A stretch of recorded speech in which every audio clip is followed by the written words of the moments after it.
Indian economic updates. The Indian Navy achieved a landmark in naval modernization with the dual commissioning of two advanced multi-mission stealth frigates, INS Udayagiri and INS Himgiri, at the Eastern Naval Command in Visakhapatnam.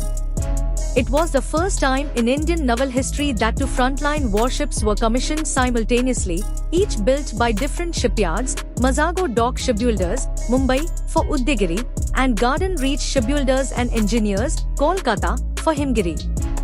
Each frigate displaces around 6,700 tons, is about 5% larger than the previous Shivalik class, and incorporates enhanced stealth features, reduced radar signatures, advanced surveillance radars, and electronic warfare capabilities. Armed with 8, with provisions for more, BrahMos supersonic missiles, medium-range surface-to-air missile, torpedo launchers, rapid-fire guns, close-in weapon system and a state-of-the-art integrated platform management system powered by a combined diesel or gas propulsion system, these vessels are optimized for anti-surface, anti-air, anti-submarine, sea control, and humanitarian missions. These frigates represent a tribute to India's naval legacy and self-reliance. INS Udayagiri is the 100th ship designed by the Navy's Warship Design Bureau, while INS Himgiri is the 101st. They feature over 75% indigenous content, with extensive contributions from 200+ MSMEs, generating thousands of jobs and reinforcing the Atmanirbhar Bharat initiative. Defence Minister Rajnath Singh hailed the ships as floating F-35s, underlining their technological prowess and autonomy from foreign dependence. With their induction, the frigates bolster the Eastern Fleet, enhancing India's maritime posture across the Indian Ocean region and signalling a new era in naval modernization.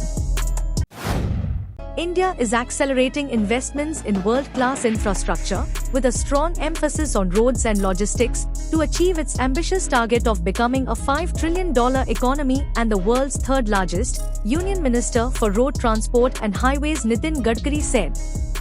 Gadkari highlighted that his ministry is leading large-scale infrastructure projects, including expressways, economic corridors, digital tolling systems, and sustainable transport solutions that are designed to boost connectivity, cut travel time, and lower logistics costs. These initiatives will generate significant economic benefits, from job creation and tourism growth to the expansion of real estate and industrial clusters along national highways. One of the key achievements cited by the minister was the steady decline in logistics costs, which have fallen from about 16% of GDP to nearly 10%. The government now aims to reduce this further to 9% by December, a move expected to make Indian goods more competitive globally. Improved expressways, multimodal logistics hubs, digital toll systems, and the adoption of alternative fuels are central to meeting this goal. Major projects such as the upcoming Nagpur-Vijayawada Expressway, which will connect central India to eastern ports, are poised to make Vidarbh a key logistics hub. Similarly, the nearly completed Raipur-Vizag corridor is expected to cut travel time and reduce costs for exporters. Gadkari also underscored the growing strength of India's automobile sector, which has expanded from 12 lakh rupees crore to 22 lakh rupees crore in recent years, ranking third globally after the US and China. He expressed confidence that with rapid advances in biofuels, electric vehicles, and flex-fuel technologies, India could emerge as the world leader in automobile manufacturing within 5 years. The sector, employing nearly 40 million people, is also among the top contributors to GST revenue and exports. Framing infrastructure and industrial growth as interconnected drivers of economic progress, Gadkari said these efforts will not only reduce costs and improve efficiency but also pave the way for sustainable mobility, helping power India's journey toward its $5 trillion economy aspiration. India's pursuit of a self-reliant, multi-domain air defense shield recently took a major leap forward. The Defense Research and Development Organization, DRDO, successfully conducted maiden flight trials of the Integrated Air Defense Weapon System, IADWS, codenamed Sudarshan Chakra, off the coast of Odisha, showcasing its ability to counter diverse aerial threats.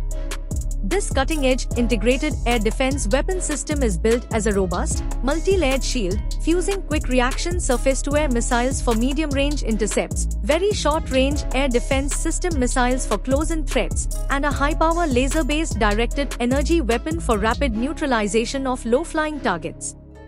For the first test, integrated air defense weapon systems simultaneously engaged 3 distinct targets: a pair of high-speed fixed-wing UAVs, simulating fighter jets, and a multicopter drone, at varied ranges and altitudes, successfully destroying them all.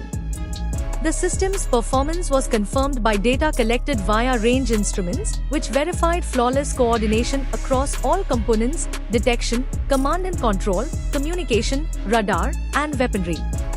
The entire operations were overseen by a centralized command and control center developed by DRDO. This hub seamlessly integrates the weapons and sensors, quick reaction surface-to-air missiles, very short-range air defense system, and laser-based directed energy weapon to deliver a unified and rapid response. Defense Minister Rajnath Singh lauded the achievement, praising DRDO, the armed forces, and industry collaborators for this proud domestic milestone. He highlighted that integrated air defense weapon system will significantly strengthen area defense for vital infrastructure. These successful tests are a key milestone in Mission Sudarshan Chakra, announced by Prime Minister Narendra Modi during this year's Independence Day speech. The mission envisages building an Iron Dome-style, nationwide defensive shield by 2035, using entirely indigenous technology. A central component of this mission, Project Kusha, focuses on developing long-range interceptors with capabilities extending beyond 400 kilometers.